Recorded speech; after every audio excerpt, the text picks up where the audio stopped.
Graça e paz, irmãos. Ficamos honrados com a presença do Senhor e Salvador Jesus Cristo no nosso espírito.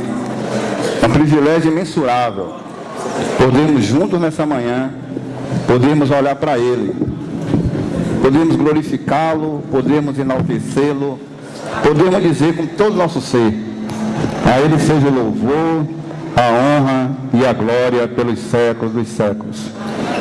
Jesus Cristo é o presente mais glorioso, é o bem mais precioso que Deus nos concedeu. Cristo é tudo para nós. Separado de Cristo, irmãos, nada possuímos, nada temos. Porque sem Cristo somos completamente miseráveis. O que podemos ser, o que poderemos fazer sem Cristo? Porque a Bíblia diz que Cristo é tudo.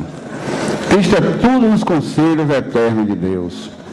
Todos os propósitos misericordiosos de Deus, que Deus intencionou fazer, mesmo antes da criação do mundo, Deus fez em Cristo.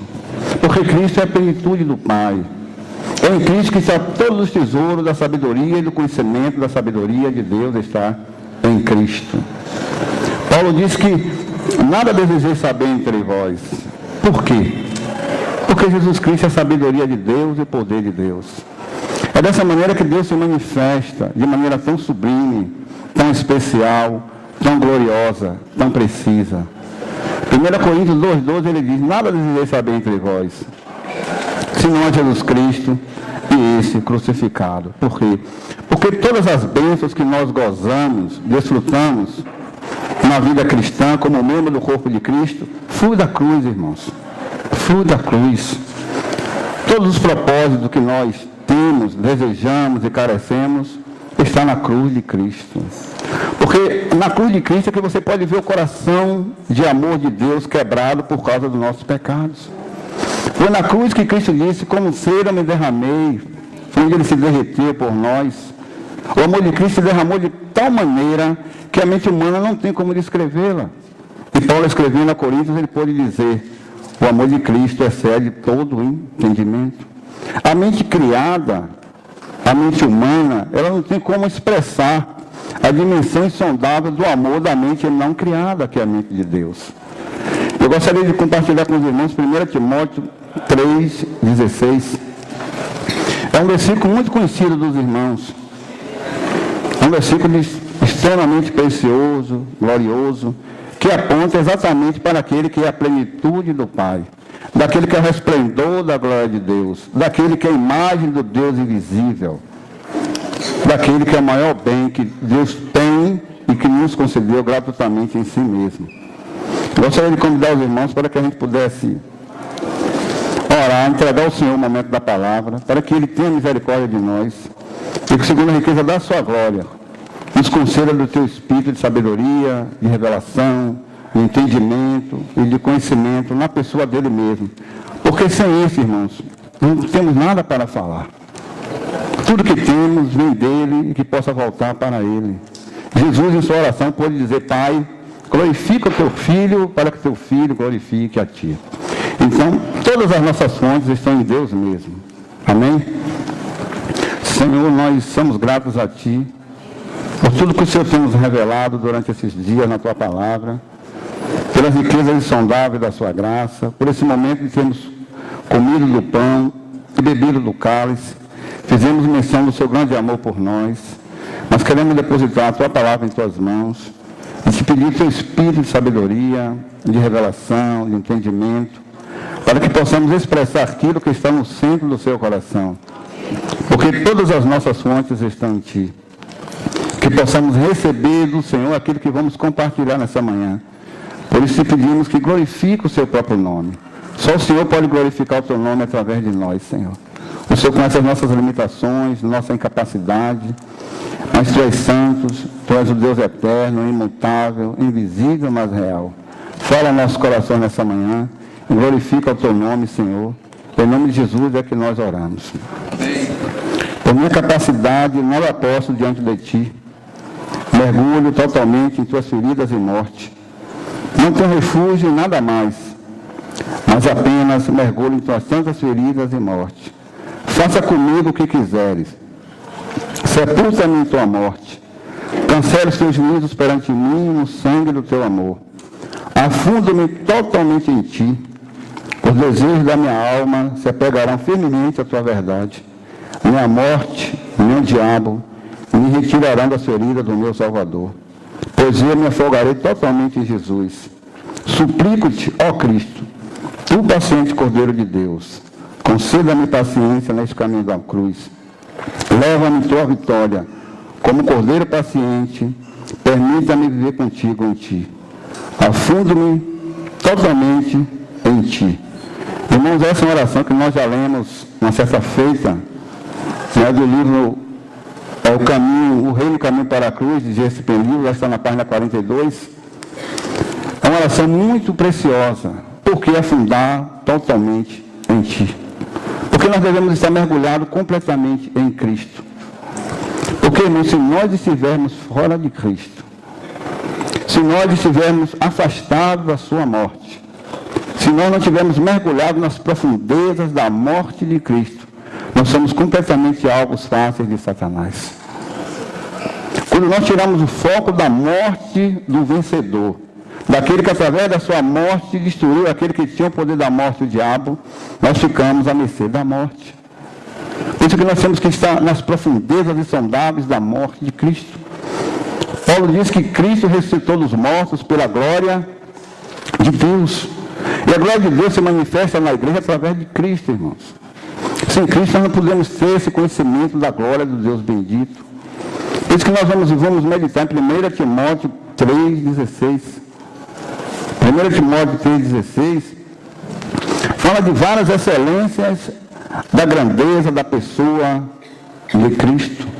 Todo esse versículo aponta para a única pessoa, Cristo. A maior revelação do universo que já foi feito neste mundo foi Deus revelar o seu mistério da piedade. Esse mistério não é nenhuma outra pessoa senão Cristo. O mistério da piedade. O que é um mistério? O mistério é aquilo que sempre existiu, mas que estava oculto no coração de Deus. Porque se nós pensarmos que podemos conhecer a mente, o coração dos mistérios de Deus, estamos completamente, irmãos, fadados ao fracasso. Porque o mistério de Deus, ele é imensurável. O mistério de Deus, ele é uma pessoa. O mistério de Deus não é um conto de fadas. O mistério de Deus não são parábolas ou hipérbolas. Não, o mistério de Deus é uma pessoa viva e real. Sempre oculto, mas sempre presente. Paulo diz que o mistério que esteve oculto durante séculos e gerações, mas que agora foi manifestado aos seus santos apóstolos e profetas. Por que Deus manifestou esse grande mistério que esteve oculto? Porque essa é a sabedoria infinita de Deus.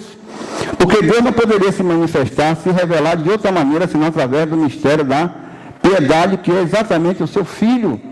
Aquele que é a expressão exata do seu ser. Vamos ler. Evidentemente, grande é o mistério da piedade. Aquele que se manifestou na carne, foi justificado em espírito, foi contemplado por anjos, pregado entre os gentios, crido no mundo, recebido na glória. Evidentemente, grande é o mistério da piedade.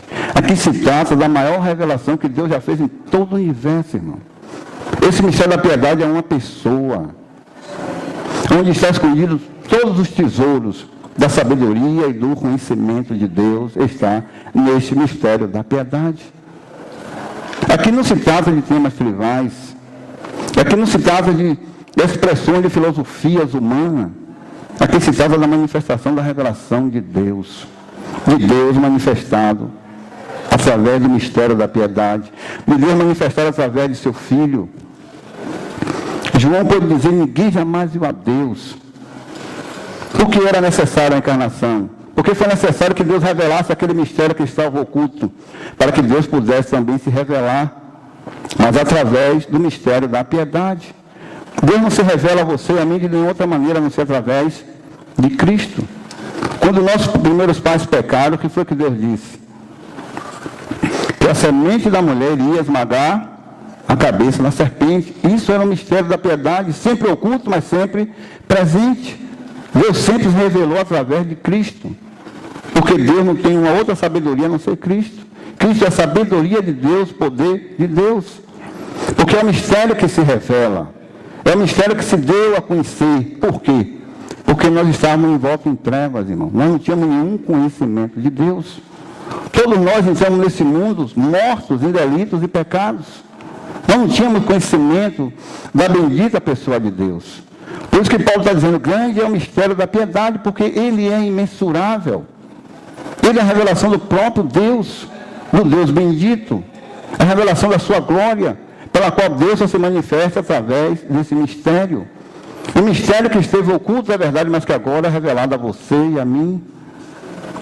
João pode dizer que nós tocamos na palavra da vida. Mas Deus não pode ser tocado. Como é que você pode tocar na palavra da vida? 1 João 3,16 diz que Deus deu sua vida por nós. Mas Deus não pode morrer. Você entende? Deus não pode morrer. João está dizendo, Deus deu sua vida por nós. Mas na pessoa de seu Filho, Cristo é Deus. Grande é o mistério da piedade, aquele que foi manifestado na carne. Você entende por que a encarnação é algo tão glorioso, irmãos? Porque foi que Cristo precisou se encarnar? Deus precisou vir até nós através de Cristo, porque nós não poderíamos irmos até Ele. Porque nós estávamos mortos. Nós não poderíamos fazer nada por nós mesmos. Só Deus poderia fazer por nós aquilo que nós não poderíamos fazer. Porque quando o homem pecou, ele entrou em total estado de ruína e miséria. Então, aí é que entra a infinita sabedoria de Deus. Dá a você e a mim, que Deus, podemos assim dizer, com referência, que Deus possuía de melhor. Deus deu seu tudo. Deus deu Cristo. Precisou revelar o mistério da piedade. Esse mistério que Paulo está dizendo aqui, ó. Grande é o mistério da piedade, aquele que foi manifestado na carne. Como é que aquele que é espírito não criado, aquele que jamais foi tocado, aquele que jamais foi visto a olho nu, agora pode se manifestar na carne. Aquele que não tem princípio nem fim, agora entra no tempo. Aquele que é imortal, se faz mortal por nós.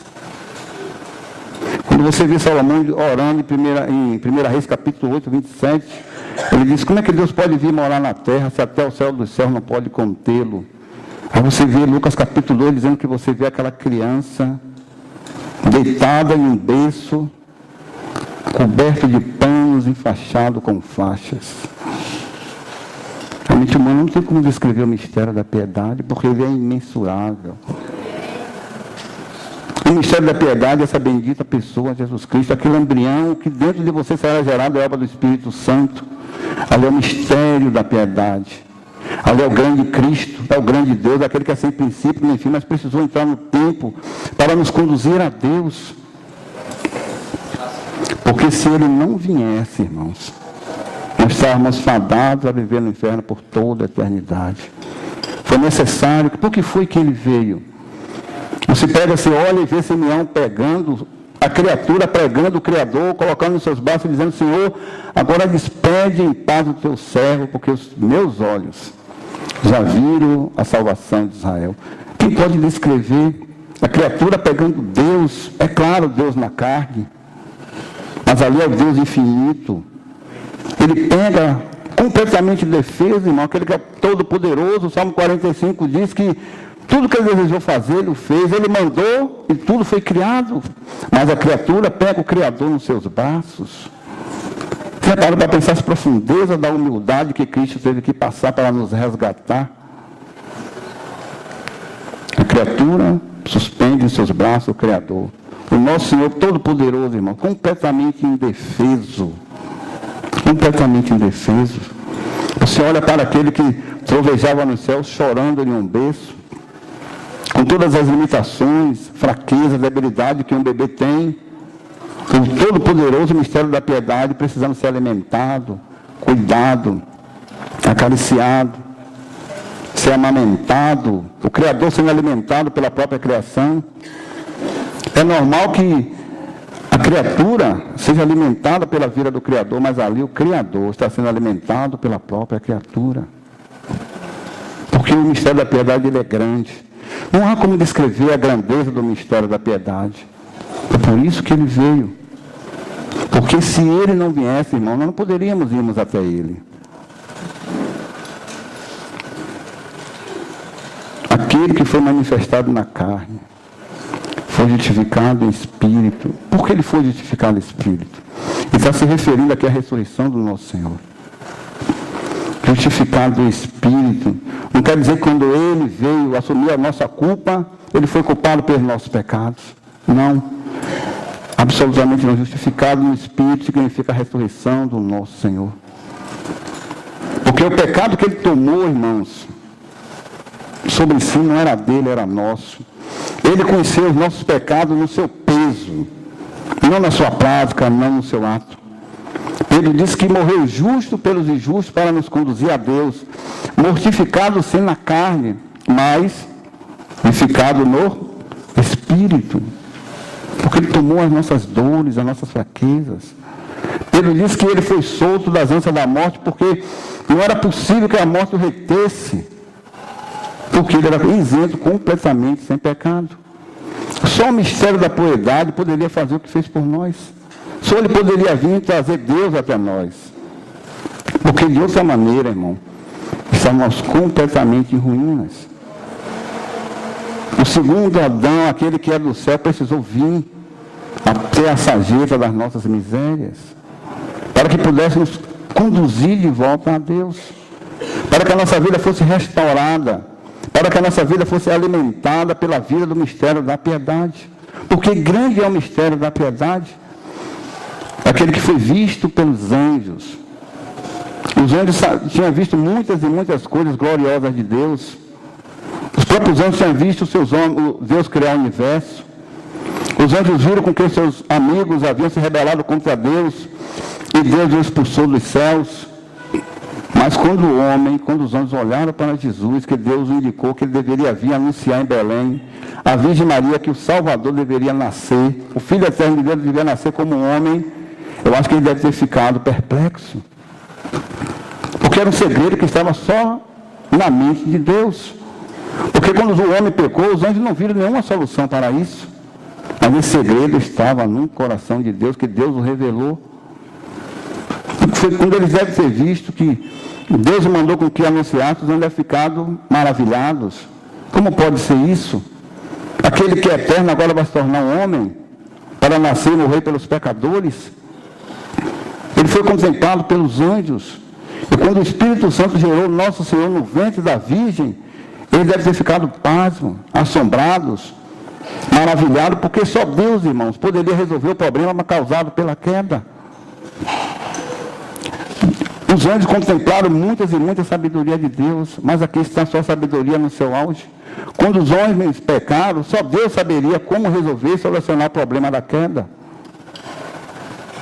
O problema é que Deus viu antes mesmo de criar os próprios anjos. A queda do homem e a queda dos próprios anjos rebeldes não foi nenhuma surpresa para Deus, porque Deus, ele é onisciente. A onisciência de Deus, irmãos, são seus olhos. Ele vê todas as coisas, antes mesmo do começo e do fim. Mas quando os anjos contemplaram o Filho Eterno de Deus no berço, devem ter ficado extasiados. Devem ter ficado assombrados diante da revelação do mistério da piedade. Como pode ser que o Criador de todas as coisas agora assume a forma de homem, para que pudesse derramar o seu sangue e resgatar miseráveis pecadores? Só Deus poderia utilizar de tamanha sabedoria. Só Deus poderia manifestar a sua glória no seu maior auge, na fragilidade do verbo da carne encarnada. Por isso que João disse, o verbo se fez carne. Ele está dizendo que Deus se fez carne. Isso é o mistério de Deus nos revelado, irmãos. Esse é o mistério dado a você e a mim. Nós agora podemos, pelos olhos da fé, apalpar a palavra da vida, sem sermos consumidos. E Deus pode dizer a Moisés, eu farei passar diante de ti toda a minha bondade.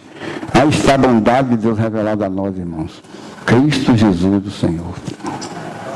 Esse é o maior privilégio para nós. Deus nos deu tudo o que Ele possuía. Ele nos deu Cristo. Ele nos deu Ele mesmo. Aquele que foi contemplado pelos anjos.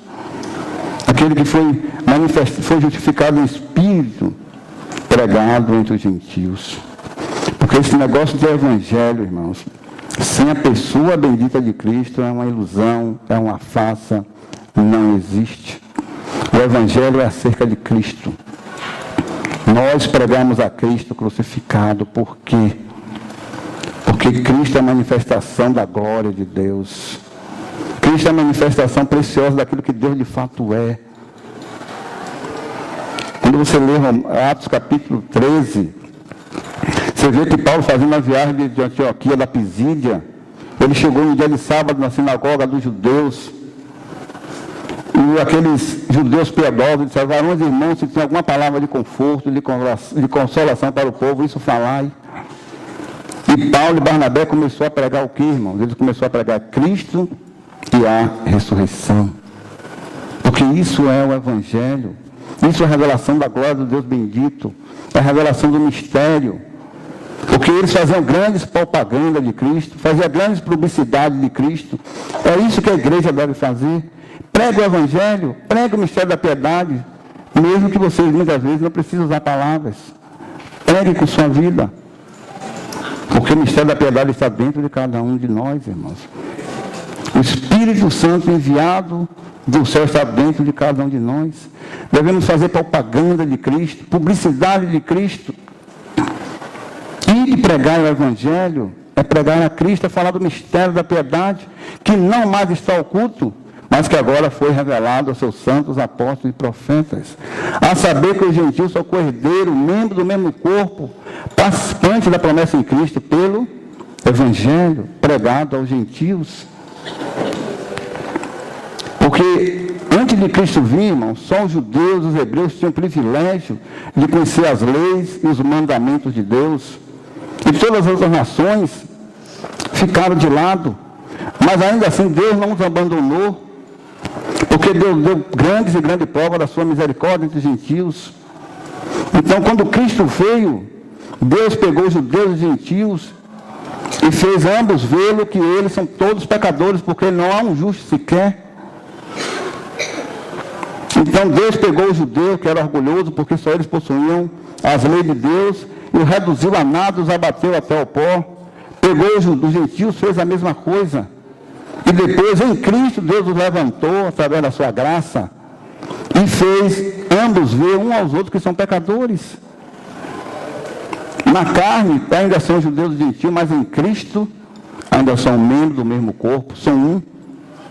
Pregado aos gentios, na igreja não há grego, não há judeu, não há pobre, não há rico, não há bárbaro, não há pobre, não há preto, nem branco, todos são um em Cristo. Porque o evangelho nos reconciliou com Deus. Esse grande Jesus Cristo, esse maravilhoso Filho de Deus, pôde unir duas classes de gente que pareciam aos olhos humanos completamente irreconciliáveis. Tanto judeus como gentios. Mas hoje na igreja eles são membros do mesmo corpo, são um só. Pregado aos gentios, crido no mundo. Contemplado por anjos, pregado aos gentios, crido no mundo. Recebido na glória. Hebreus capítulo 1, versículo 3, diz que Jesus, depois de ter feito a purificação dos nossos pecados, ele assentou na glória de Deus, na majestade e nas alturas. A posição de estar sentado, irmãos, não é uma postura física, mas o que Deus está dizendo é que ele delegou a Cristo a maior suprema autoridade no universo. Deus governa todas as coisas através de seu Filho amado Jesus Cristo. Cristo é detentor da maior autoridade de todo o universo. Deus concedeu a Cristo a mais elevada posição de honra. Para quê? Para que em seu nome todas as coisas fossem conduzidas à mais perfeita ordem. Ele foi recebido na glória para que nós pudéssemos o contemplá-lo, não com nossos olhos naturais, mas com nossos olhos espirituais. Porque nós estamos assentados com ele nas regiões celestiais. Outrora estávamos assentados na região da sombra da morte. Olha a posição que Deus, através da ressurreição de Cristo, nos elevou. Outrora sentados nas regiões da sombra da morte. Agora sentados com Cristo nas regiões celestiais. Isso não é contemplado com os olhos físicos, jamais será. Isso é contemplado pela fé, irmãos. Só a fé pode abrir nossos olhos para contemplar aquele que é invisível. Só a fé, porque sem fé é impossível agradar a Deus. Nós abraçamos essas coisas pela fé, porque ele foi recebido acima na glória. E a glória de Deus é algo tão precioso, irmãos, que ele pode manifestar essa glória e você pode contemplá-la sem ser consumido.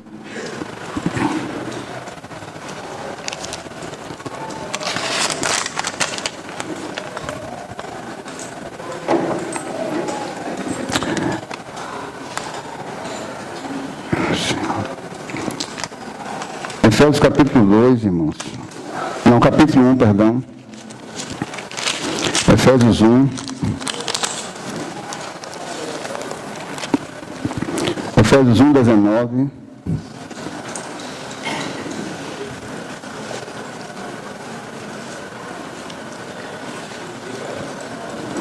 Efésios 1, 19 e 20. E qual a suprema grandeza do seu poder para conosco os que cremos, segundo a eficácia da força do seu poder, o qual exerceu Deus em Cristo, ressuscitando dentre os mortos, fazendo assentar a sua direita nos céus, acima de todo principado, potestade, poder, domínio, e de todo nome que se possa referir, não só no presente século, mas também no vindouro, e pôs todas as coisas debaixo dos seus pés, para ser o cabeça sobre todas as coisas, o deu à igreja, o qual é o seu corpo, a plenitude daquele que tudo enche em todas as coisas. Versículo 19. O qual suprema a grandeza do seu poder para conosco, os que cremos, segundo a eficácia da força do seu poder. O qual ele exerceu Deus em Cristo, ressuscitando dentre os mortos. O mesmo poder, irmãos, que Deus utilizou para ressuscitar Cristo dentre os mortos, foi exatamente o mesmo poder que Deus usou para nos ressuscitar do túmulo desse mundo. Porque o poder de Deus ele não muda, ele é o mesmo. Não há variação no poder de Deus. O poder que Deus exerceu em Cristo, ressuscitado dentre os mortos, colocando a sua direita no céu, acima de todo principado, potestade e poder, acima de todo nome. Por que Cristo está sentado acima de todo nome? Para que ao nome de Cristo todo joelho possa se dobrar. Para que ao nome de Cristo todo joelho possa proclamar que Ele de fato é o Senhor. E qual é o objetivo de tudo isso? Para a glória de Deus. Para a glória de Deus Pai. Tudo que a igreja fizer ou declarar é para a glória de Deus, irmãos. Que comamos, que bebamos, que façamos qualquer coisa no reino, é para glorificar a Deus. Porque Deus exerceu o seu glorioso poder em Cristo. Porque a morte não poderia detê-lo, não poderia segurá-lo, porque eu volto a dizer, porque o pecado que ele tomou sobre si não era dele, era nosso. E a morte não poderia segurar o nosso Senhor. E absolutamente não, porque ele era completamente inocente. Morreu justo pelos injustos para nos conduzir a Deus. Por isso que a morte não poderia detê-lo. Houve um, irmãos, que pôde olhar para a morte e dizer: eu vou lhe encarar, eu vou lhe vencer, vou passar por dentro de você e vou emergir do outro lado vitorioso. Ele foi o único que pôde olhar para a morte. Foi o único que pôde morrer através da sua morte e vencer aquele que possuía o poder ferrenho da morte. Quando ele ressuscitou, Paulo pôde brandar com júbilo de alegria: tragado foi a morte pela vitória. O mortal precisou fazer esse mortal para vencer a morte, o diabo e o pecado em nosso lugar. Ele pôde sair vitorioso do outro lado. Ele triunfou sobre o diabo, irmão, sobre o pecado, sobre o túmulo, para poder nos ressuscitar juntamente com Ele e erguer as nossas cabeças e podermos olhar para Ele e dizer glória a Deus nas maiores alturas, porque Ele venceu. A vitória de Jesus sobre a morte e o diabo é a nossa vitória. É isso que nos dá segurança. É isso que nos possibilita de todo domingo estarmos aqui, partindo do pão, comemorando a morte do Senhor vitoriosa na cruz, até que Ele venha. Porque Ele é a própria vida. Pedro, no seu grande sermão de Jerusalém, pode dizer: vós mataste o príncipe da vida. Você, como é que pode alguém matar a própria vida? Morte, mataste o príncipe da vida. Como é que pode a criatura matar o seu Criador? Aquele que é imortal morrer, como pode ser isso? Esse é o mistério da piedade, irmãos. Esse é Deus manifestado na carne para que pudesse morrer. Porque Deus, como é Espírito, Ele não poderia morrer. Então Ele precisou se encarnar, assumir a nossa natureza, para que pudesse morrer e derramar o seu sangue. E o homem ele não poderia enfrentar a morte e vencê-la. Não tinha como, era impossível. O próprio anjo, por mais glorioso que seja, também não poderia, era uma criatura. Só o imortal poderia fazer mortal, para que pudesse vencer, enfrentar a morte em nosso lugar, e vencê-la, e glorificar o nome de Deus. Porque a morte, há um livro do irmão chamado John Owen, puritano, ele diz que é a morte da morte, na morte de Cristo. Então a morte de Cristo levou à morte da própria morte, para que Ele pudesse tragar toda a morte para nos dar a sua vida perfeita. Por isso que Paulo está dizendo, grande é o mistério da piedade. Deus manifestado na carne. Quem pode expor essas palavras de acordo com sua excelência, com a sua dignidade? Deus manifestado na carne. Como pode ser, irmão? Deus vir se manifestar na carne. Para que Deus manifestado na carne. Deus já havia dito a Moisés, ninguém pode ver meu rosto e viver. Mas aqui está Deus em pessoa, na semelhança da carne pecaminosa. Romanos 8:3, Paulo diz, aquilo que era impossível à lei, Deus enviou seu Filho na semelhança da carne pecaminosa. E com efeito condenou Deus o pecado na carne. O que ele quer dizer isso? Que Deus precisou punir os nossos pecados na carne de seu Filho amado Jesus Cristo. Deus puniu todos os nossos pecados, irmãos, na carne de Cristo. Deus derramou as taças dolorosas da sua ira na carne do seu próprio Filho. Cristo pagou a pena, a punição pelos nossos pecados. Só aquele que é a rocha eterna poderia suportar o peso da ira de Deus sobre os nossos pecados, sobre seus próprios ombros. A única que diz, rocha eterna ferida por mim, quero me esconder em ti. Que a água ou o sangue que jorraram do seu lado transpassado seja cura para os meus pecados. Nós temos que estar ocultos nessa rocha eterna, irmãos. Foi por isso que a ira de Deus não caiu sobre nós, caiu sobre Ele, nesse mistério da piedade. Aquele que foi contemplado pelos anjos. Aquele que quando os anjos devem ter visto nosso Senhor agonizando, suando grandes e grandes gotas de sangue no Getsêmani, ele deve ter ficado perplexo. Como pode Deus suando grandes gotas de sangue? Como pode Deus suar sangue? Como pode Deus sentir fome? Como pode Deus sentir sede? Como pode Deus sentir cansaço? Como pode Deus sentir tristeza? Como pode Deus sentir angústia? O que era isso, irmão? Ele estava só vendo sozinho o cálice amargo da ira de Deus sobre os nossos pecados. Mas tudo isso ele sentiu na sua natureza humana. Se você lê Isaías 63, o profeta está tendo uma visão tão gloriosa, ele diz, quem é este? Que marcha com a sua grande força, que é glorioso em sua vestidura. E ele diz, sou eu, que fala em justiça, que sou poderoso para salvar. Quem é ele?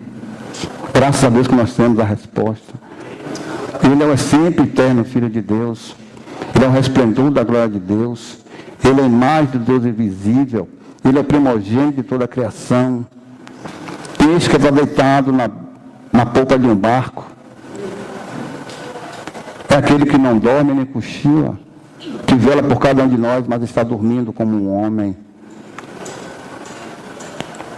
Você olha ele no poço de Samaria, ele está sentindo sede. Aquele que sacia todas as nossas sedes espirituais, aquele que pode saciar a alma humana, está pedindo água para uma criatura. Isso é o que? É Deus manifestado na carne. É o cobrimento da glória de Deus. Ali está a revelação da glória de Deus, mas ao mesmo tempo está o cobrimento, para que nós pudéssemos olhar para Ele e sermos iluminados. Porque de outra maneira, irmão, se Ele não se encarnasse, nós não tínhamos nenhuma esperança. Deus se manifestou na carne, para que nós pudéssemos palparmos com respeito ao verbo da vida. Deus manifestado na carne. Esse é o grande mistério da piedade. Ele é imensurável. A mente humana não tem como descrever esse mistério, irmãos. Porque o mistério, ele é uma pessoa, volto a dizer. Ele é Cristo. Ele é o Cristo de Deus. O que diz os homens que eu sou? Perguntou o nosso Senhor. Jeremias, algum dos profetas, Elias, mas a revelação da glória qual é? De que tu és o Cristo, Filho do Deus vivo. É o Deus encarnado, irmão, Deus entre nós. É o resplendor da glória de Deus. É dessa maneira que Deus se manifesta. É a revelação exata do seu ser. Para que em todas as coisas ele tenha a primazia. A igreja deve dar a ele sempre o primeiro lugar. Devemos desfrutar dele tudo aquilo que vem dele e rejeitar tudo aquilo que não lhe pertence. Porque ele é o tesouro de Deus dado a nós. Ele é a riqueza da igreja, irmão. Aquele que era rico se fez pobre. Aí você diz, mas como é que alguém que é pobre pode nos enriquecer? Porque se ele não viesse, irmão, nos nossos limites, nós não poderíamos conduzir a ele mesmo. Ele precisou se fazer um de nós. Precisou se assumir a nossa vil natureza, para que nós pudéssemos ser participantes da sua natureza divina, mas na pessoa humana de Cristo.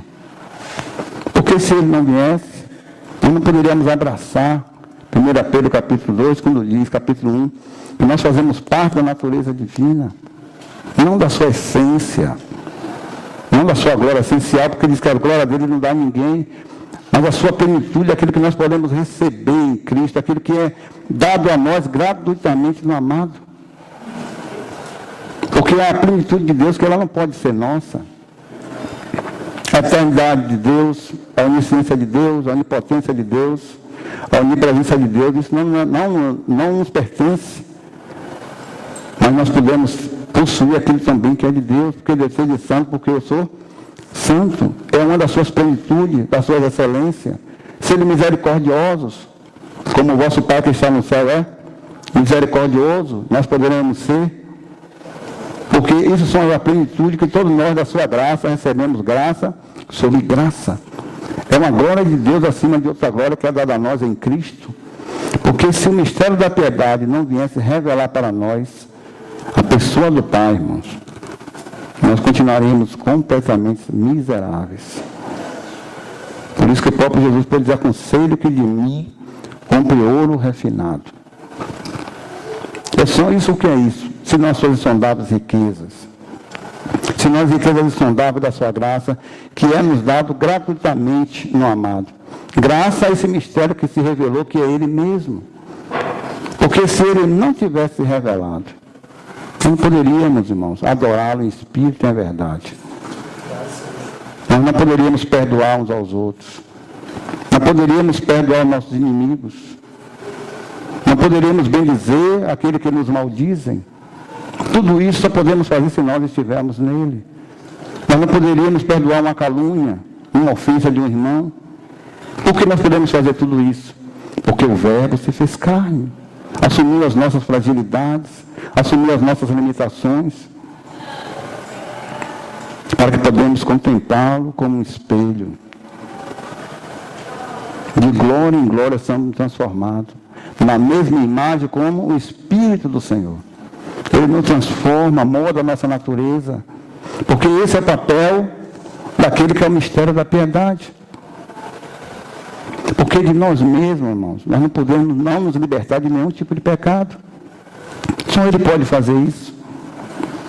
Aquele que foi contemplado pelos anjos, pregado aos gentios, que é crido no mundo, aquele que foi recebido na glória, que está sentado à direita de Deus Todo-Poderoso, e de lá Ele governa todas as coisas, porque Ele é o vencedor. Ele é aquele que venceu todas as coisas. Foi Ele que comprou a nossa liberdade, porque Ele se encarnou. O Verbo se fez carne e habitou entre nós, cheio de graça e de verdade. A verdade de Deus, irmãos, só poderia vir através da encarnação.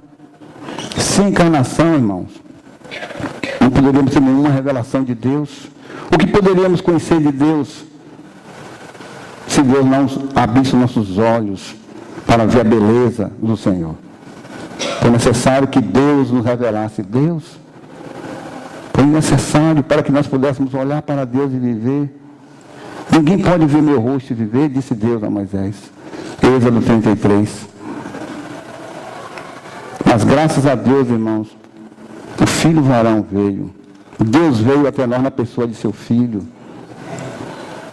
Ninguém jamais viu a Deus, mas o Filho unigênito que está no seio do Pai, esse o revelou. O Pai revelou o Filho para que o Filho pudesse nos revelar o Pai. Porque só Deus, volto a afirmar, pode revelar Deus. Porque Deus é Espírito. E Deus não pode ser conhecido pela mente, pelas ideias humanas, pela filosofia, pela arte, pela cultura. Deus só pode ser conhecido por revelação, mediante que Ele dá dele mesmo através de seu Filho amado Jesus Cristo. É dessa maneira que Deus se revela. Porque Deus é Espírito, e Deus, irmão, só pode ser conhecido espiritualmente. À medida que Ele, segundo a riqueza da sua graça, abre os nossos olhos, para que possamos contemplar aquele que é invisível, e receber de Deus tudo aquilo que nós precisamos. Deus é o nosso suprimento, Deus é o nosso tudo. Jesus disse a sua porta: quem entrará por mim, entrará, sairá e achará pastagens. Você só pode se alimentar de Deus se você se alimentar de Cristo. Não podemos desfrutar de nenhum bem de Deus se nós não desfrutarmos de Cristo. Porque é através de Cristo que todas as bênçãos fluem para nós. Porque Ele é o mistério da piedade, é o mistério de Deus, na piedade é uma pessoa. Quando você lê o capítulo, se não me engano, 33, de Êxodo, diz que Deus passou por Moisés. Quando Moisés viu a sombra de Deus passar, ele clamou e orou e disse: Senhor Deus, misericordioso, piedoso, benigno, tarde ira, grande benevolência e benignidade. Ele curvou-se e adorou com seu rosto de terra, porque Deus fez passar sobre ele toda a sua bondade. E no capítulo 33, Deus pôs a Moisés: eu terei misericórdia de quem eu quiser ter misericórdia, e me compadecerei de quem eu quiser me compadecer. A salvação não é de quem quer, irmãos, é de Deus usar de misericórdia. E foi exatamente isso que Ele fez. Quando Ele, do alto da sua glória, viu todos nós desgarrados como ovelhas, desgarrados que não tinha pastor, Ele precisou revelar o mistério da sua piedade. Essa bendita e gloriosa pessoa.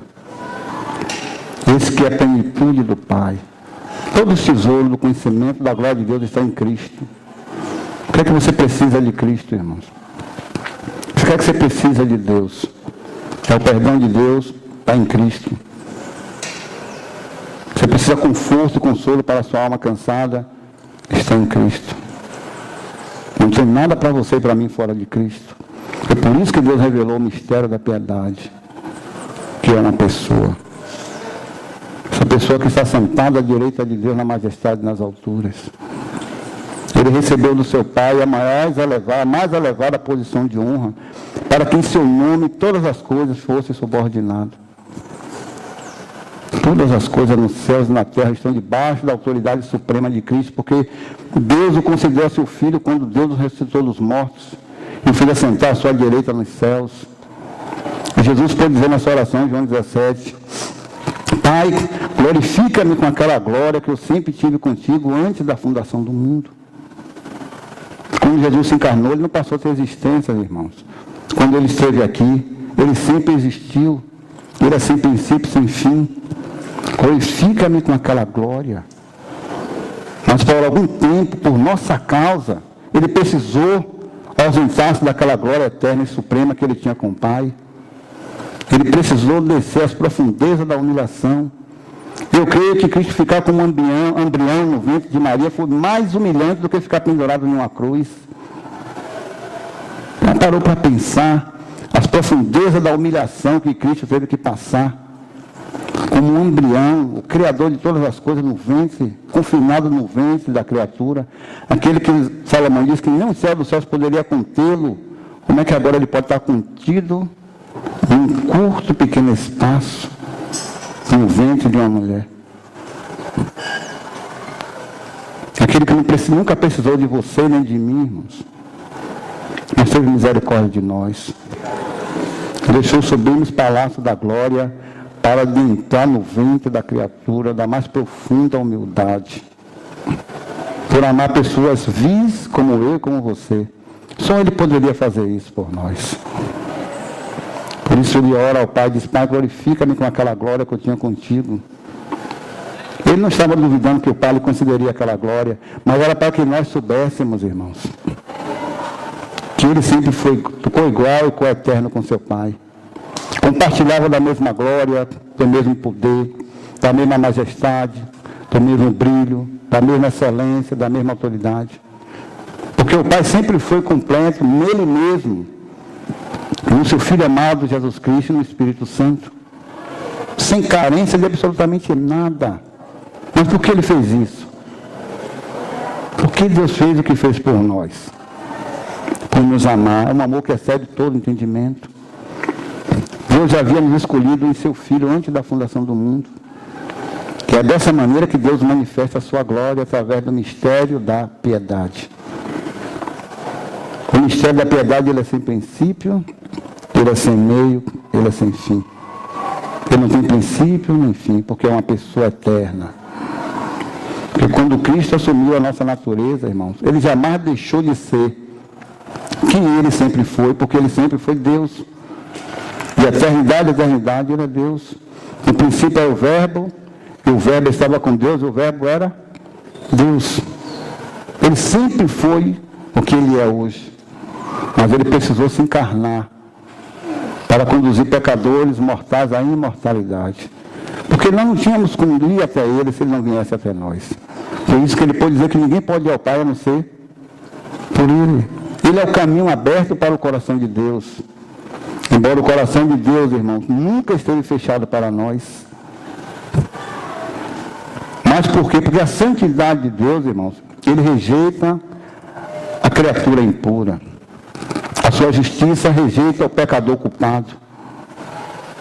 Então ninguém pode ter acesso a Deus. Porque o próprio Deus pode dizer, Isaías 59, os seus braços não estão cruzados para que não possa salvar. Seus ouvidos tapados para que não possa. Mas os nossos pecados é quem faz divisão entre o homem e Deus. Mas Deus proveu o Redentor, proveu o Libertador, para que nós pudéssemos chegar até Ele, que é Cristo. E a cruz de Cristo é o caminho para Deus. Não há nenhum caminho para Deus fora da cruz, irmãos.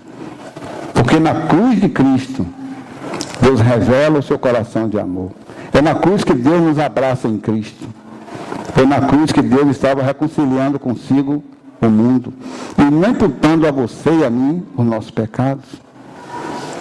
Romanos 3, capítulo 3, a partir do versículo 21, Paulo diz que Deus é justo e justificador daqueles que têm fé em Cristo Jesus.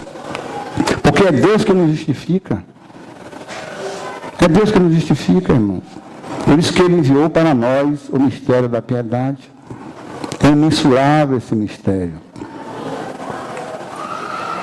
É imensurável. Ao longo dos séculos, os santos têm falado desse mistério da piedade. Vai continuar falando e o tema será inesgotável. É uma fonte de glória, de sabedoria, de majestade, de brilho e de beleza. Estará sempre borbulhando de luz, porque não tem fim. Não há fim para esse glorioso Evangelho. O Evangelho da glória do Deus bendito. Não há fim, porque o Evangelho é Cristo. O Evangelho é Cristo. Paulo escrevendo em Romanos, ele pôde dizer o seguinte: o Evangelho de Deus acerca de seu Filho, que veio da descendência de Davi segundo a carne, mas declarado Filho de Deus com poder, segundo o Espírito de santidade. Ou santificação em outras versões. Contra a carne da descendência de Davi. Ele se encarnou no mistério da piedade. Deus se fez carne. Mas, justificado o Espírito, por Porque pela ressurreição de Jesus Cristo, dentre os mortos, aí ele prossegue, Jesus Cristo, nosso Senhor. Aí está a ressurreição de Cristo, porque ele ressuscitou pela glória do Pai. Então Deus nos revelou Ele mesmo. O Espírito Santo da verdade nos revelou aquele que é o resplendor da glória de Deus. A expressão exata do seu ser. Então Deus só pode revelar aquilo que está no seu coração, através daquele que é a expressão exata do seu ser. Deus só se expressa em Cristo, que é o seu próprio ser, que é a sua fonte de toda a sabedoria e de todo o conhecimento. Isso é tudo para nós, irmão, volto a dizer. Nele temos a redenção pelo seu sangue, segundo a riqueza da sua graça. Tudo é pelas riquezas da sua graça. Tudo é pela graça. Tudo é por causa das insondáveis riquezas da sua graça, da sua glória, da sua bondade. As riquezas insondáveis de Cristo são dispensadas por quê? Porque Ele é o autor, é a fonte de toda a sabedoria. Por isso que nós podemos contemplá-lo e amá-lo e honrá-lo.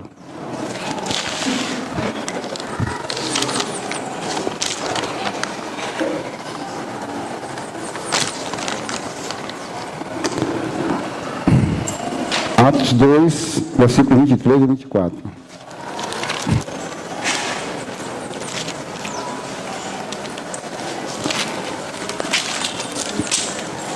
Atos capítulo 2.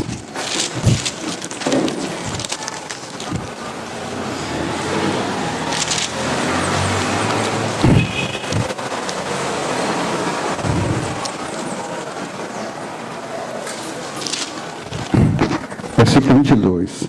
Varões israelitas, atendei a essas palavras.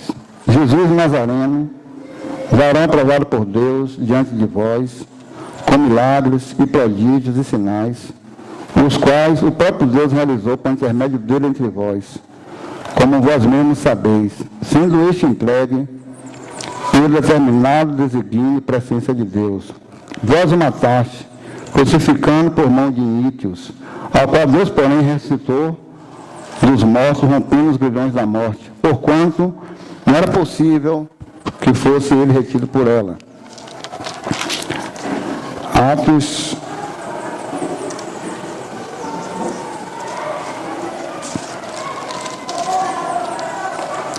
3, versículo 13. 3:13. 3:13 a 15 de Atos, capítulo 3. E o Deus de Abraão, o Deus de Isaac e de Jacó, o Deus de nossos pais, glorificou a seu servo Jesus, a quem vós traístes e negaste perante Pôncio Pilatos, quando este havia decidido soltá-lo. Vós, porém, negaste o santo e o justo, e pediste que vos concedesse o homicida, vexaste, mataste a toda a vida, a quem Deus ressuscitou dentre os mortos, do qual nós somos testemunhas. Então, a repetir, vós, porém, negaste o santo e o justo, e pediste que vos concedesse um homicida, vexaste e mataste a toda a vida, a quem Deus ressuscitou dos mortos, do que nós somos testemunha. Então, você para pensar o que Pedro está dizendo aqui nesse sermão. Vós matastes, vós, porém, negaste o santo e justo, e vos pediste que vos desse homicida, mataste o autor da vida. Aquele que é a própria fonte da vida, irmãos. Como pode ser morto? Como ele poderia ser morto se ele não se encarnasse? Matar a morte, mataste. O autor da vida. A criatura matou o seu próprio Criador. A criação matou o seu próprio Deus. Porque ele assumiu o nosso lugar. Ele assumiu a nossa condição. Vós mataste o autor da vida. Em outro, como acabamos de ler, vós mataste o santo e o justo. Só aquele que é isento de todo tipo de pecado, irmãos, poderia pagar o preço pelos nossos pecados. Só ele, esse mistério da piedade, poderia assumir, quitar a nossa dívida perante o tribunal divino, porque a nossa conta era completamente impagável. Por isso que o nosso grão de trigo, irmãos, o verbo que se fez carne precisou ser esmagado, ser moído. Deus não poupou a Jesus nenhum sofrimento, porque Deus, ele não muda, ele é imutável. Ele disse a Ezequiel, capítulo 18, que a alma que pecasse, essa morreria. Depois o próprio Deus disse em Romanos 8, 23, que o salário do pecado é a morte. Essa é a punição de Deus ao pecado, irmãos. É a morte. A alma que pecar, essa morrerá. Mas para que você e eu, irmão, não morresse, ele precisou matar o seu próprio filho. Ele precisou punir na carne do seu próprio filho todos os nossos pecados. Todos os nossos pecados. Porque, irmão, nós não poderíamos morrer. Nós não poderíamos quitar a nossa conta, a nossa dívida era impagável no tribunal divino, no grande tribunal do grande juiz. Porque essa é a sentença de Deus declarada ao pecado. A alma que pecar, essa morrerá. Por quê? Porque o pecado é rebelião contra Deus, contra a santidade de Deus, e Deus não tolera o pecado, Deus abomina com toda a intensidade do seu ser, porque Deus é santo. Por isso que Deus, a alma que pecar, essa morrerá. Como poderíamos quitar essa dívida impagável? Se não que o mistério da piedade viesse se encarnar, viesse até cada um de nós, assumir o nosso escrito de dívida e zerar nossa conta diante do tribunal de Deus.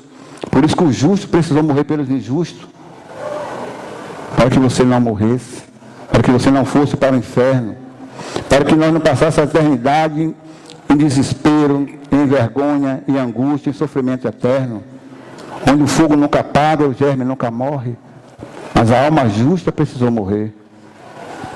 Deus disse, a alma que pecar, essa morrerá.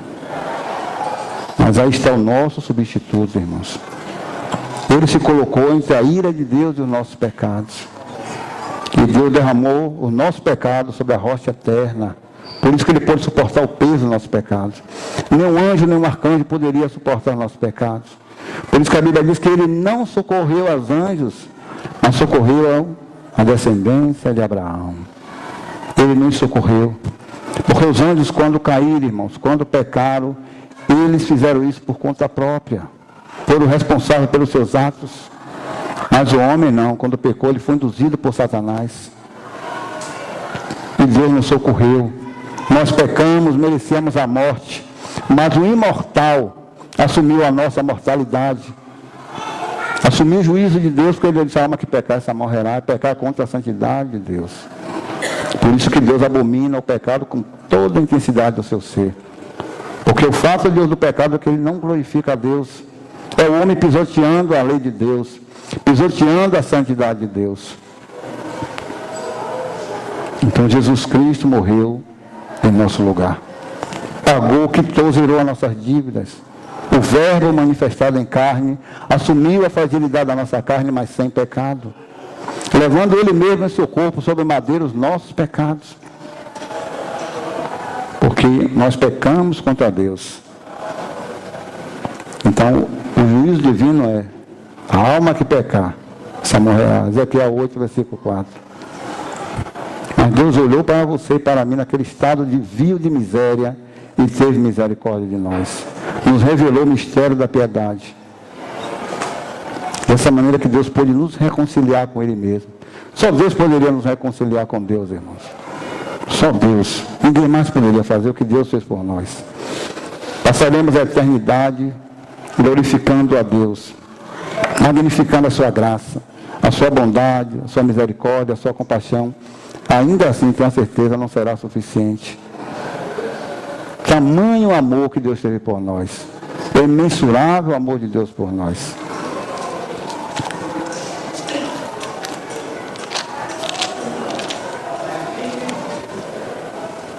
Aí você pensa o que realmente aconteceu naquela cruz. Quando Deus estava reconciliando consigo o mundo e não imputando a você e a mim os nossos pecados. Nunca vamos ter palavra para responder, irmãos. É a sublime manifestação do amor de Deus. O amor que excede o entendimento. A Bíblia diz que Deus é amor. E quem estava pendurado naquela cruz foi o próprio Deus. Pagando um elevado preço pelos nossos pecados. Porque nós pecamos e o salário do pecado é a morte. Mas o amor encarnado precisou se encarnar para nos acolher em seu próprio seio. Para nos fazer filho do inferno, filho do céu. herdeiro das trevas, filhos da luz, para que pudéssemos, irmãos, agora desfrutar da verdadeira vida que o mundo não tem para oferecer, porque a vida está nele. E a palavra diz que a luz resplandeceu nas trevas, e essa luz é uma pessoa. Foi Deus que disse que das trevas ele ia resplandecer a luz. E Deus nos tirou do império das trevas para que a luz do seu evangelho pudesse ser expandido no mundo. Você agora que era um ex-filho das trevas, agora é filho da luz e pode proclamar ao mundo a verdade daquele que foi crido no mundo, que é Cristo Jesus manifestado em carne. Guarde essas palavras no seu coração. Vê se vale a pena a gente continuar vivendo a vida que muitos de nós temos vivido. Cristo, irmão, quitou todas as nossas dívidas perante o tribunal de seu Pai. Porque o juízo de Deus para você e para mim era: a alma que pecar, essa morrerá. E graças a Deus, irmãos, nós não somos mais como da serpente. Porque a alma que jamais pecou morreu em nosso lugar, para nos restaurar a plena comunhão com Deus, para que nós pudéssemos gozar das excelências eternas que só se encontram em Cristo, a fonte de toda a sabedoria e misericórdia de Deus, porque Ele é a plenitude do Pai, é nele que habita toda a plenitude da divindade. Então tudo de Deus está plenamente concentrado em Cristo. Ele é o nosso libertador. Há uma oração de irmão que diz o seguinte: quantas vezes para a destruição certa meus pés me teria levado, se Ele, o meu paciente pastor, não fosse o guardião do meu caminho. Quantas vezes, irmãos, as ilusões desse mundo não nos seriam arrebatadas, se a graça, irmão, se a graça restritiva de Deus não nos acolhesse, não nos abraçasse e nos trouxesse para Ele mesmo, podemos reconhecer as nossas fragilidades, os nossos pecados. Quantas vezes, incontáveis e contáveis vezes, nossos pés teriam nos arruinado, se o nosso paciente pastor não fosse o guardião do nosso caminho. Porque Ele é misericordioso. Por isso que Pedro diz que é o Deus de toda graça, que em Cristo Jesus nos chamou à sua eterna glória. E Ele fez isso quando Ele revelou para você e para mim o mistério da piedade. Evidentemente, grande é o mistério da piedade. Aquele que foi manifestado na carne, foi justificado em espírito, contemplado por anjos, pregado entre os gentios, crido no mundo, recebido acima na glória. E hoje Ele está sentado à direita de Deus, irmãos, aguardando até que todos os seus inimigos sejam colocados debaixo dos seus pés. E Deus que deu a Cristo, volta a lembrar, a mais elevada posição de honra, para que em seu nome todo o joelho se dobre. Todo o joelho se dobre. E Cristo governa todas as coisas. Todas as coisas estão debaixo do seu controle perfeito. Nada fugiu das suas mãos e nada jamais irá fugir. Porque Ele foi concedido pelo Pai, o supremo regente do universo. Ele é o grande governador e cabeça da igreja. Nenhuma folha cai, irmão, de uma árvore sem que Ele permita. Nenhuma folha cai. Todas as coisas estão nuas e patentes diante dos seus olhos. Porque Ele foi constituído por Deus, juiz de vivos e de mortos. Porque Ele ressuscitou. Ele não ficou na morte. Ele está sentado à direita de Deus. E Ele virá na nuvem do céu com grande poder e glória, para julgar todos os seus inimigos. Aquele que ficou de vir virá e não tardará. Porque o Verbo se fez carne e Ele virá na sua natureza glorificada, na sua natureza humana, para que todo olho possa ver. Por isso que os anjos podem dizer: varões galileus, porque estáis olhando para cima. Esse mesmo Jesus que dentro de vós foi tomado aos céus, há de vir do mesmo modo que viste ir. Ele virá no seu corpo glorificado, para que todos os olhos possam ver, para que todo joelho possa se dobrar, para que todo joelho possa confessar que de fato, de verdade, Jesus Cristo é o Senhor. Até mesmo os demônios irá confessar, irmãos, a vitória gloriosa de Cristo, a excelência do seu senhorio. Todas as coisas nos céus e na terra irá confessar e enaltecer aquele que é digno de todo louvor e toda glória. E os santos redimidos no trono celestial, no trono da graça, poderá cantar: aquele que nos amou e em seu sangue nos lavou de todos os nossos pecados. É por isso que nós podemos nos curvar e glorificá-lo, aquele que se fez carne e habitou entre nós. Grande é o mistério da piedade. Vamos orar. Senhor, nós somos gratos a Ti, porque o Senhor se revelou aos nossos corações. O Senhor nos compraste com o sangue do Seu próprio Filho, a quem o Senhor constituiu o herdeiro de todas as coisas. Nos capacite a crescer na graça, no conhecimento do Senhor. Nos capacite, Senhor, a viver uma vida digna do Senhor, agradando a Ti em todas as coisas, sendo cada um de nós fortalecido com todo o poder, pelo Teu Espírito, no nosso homem interior. Nos conceda uma semana de comunhão com o Senhor, com a Sua palavra, com nossos demais irmãos, na reunião de serviço, na reunião da igreja, na reunião de oração, no estudo da palavra. Que o Senhor continue se revelando mais e mais para nós, porque sem Ti nada poderemos fazer, Senhor. Sem Ti é completamente possível caminhar, mas nos ajude e nos faça crescer na graça do Senhor. Santifica-nos em Tua palavra, a Tua palavra é verdade. Irmãos, eu gostaria de pedir um hino aos irmãos. Seria possível? Santo Espírito, faz-me ver a beleza do Senhor. Que essa, irmão, seja sempre a sua e a minha oração, diante daquele que recebeu do Pai toda a autoridade. Amém? Que Jesus os abençoe.